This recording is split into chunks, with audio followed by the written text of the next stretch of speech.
Rosie, during the break, our first wave ridden, non-stop action by S.Kerr, a 7.83 here. Well, she said she wasn't going to change much going into the final, but that she really wanted to up the ante in her surfing.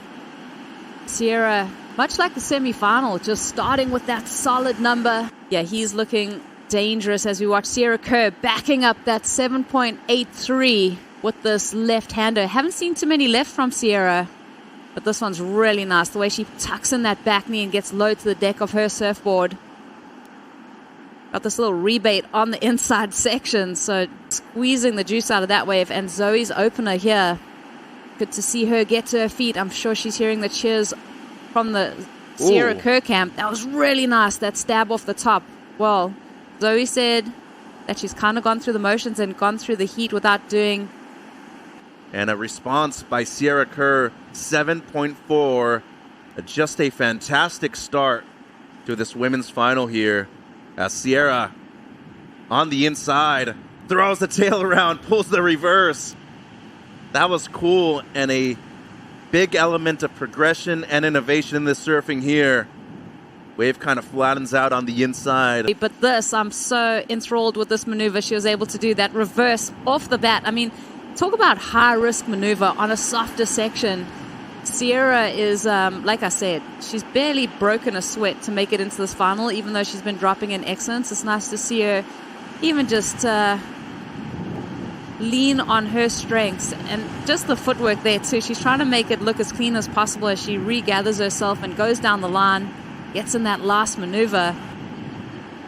It's almost incomprehensible how difficult it is to be able to compete at this level and still have almost 30 minutes to go and try to improve on two great scores. Kerr again, and she is just lightning quick, Rosie.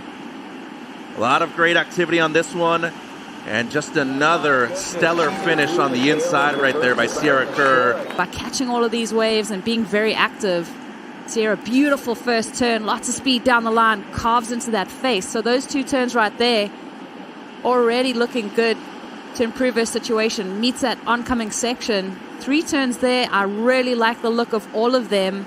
I'm wondering, well, I just looked at the scoreline. She's going to improve, and you're going to read out the number. But I am just, continually in awe of what she's able to produce. Of course, last year's world champ, Caroline Marks. And Lisa Anderson. And the Gold Coast, they've also produced a great number of surfers, including world champions like Joel Parkinson and Mick Fanning. I think that's where you kind of have to put some things into perspective. Chat to people around you as you see Zoe up and riding. Important wave, Mitch. It is, Rosie. Needs an 8.84.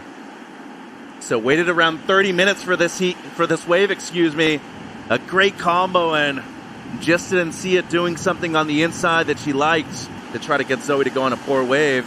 She hasn't moved a muscle. Looking at the 3.5 here from Zoe. So Zoe's taking off on this wave, and it feels like it's going to be one of those good ones, right? Like she's going through all of the same motions that we saw. And one of the youngest to ever do it. Ladies and gentlemen, your SAMBAZON World Junior Champion is none other than the Gold Coast, S.Kerr. 16.83 heat total, a 9, a 7.83. And that was after Zoe Benedetto opened up with an 8-point ride. Just picture perfect moment right there by the young surfer in the blue jersey.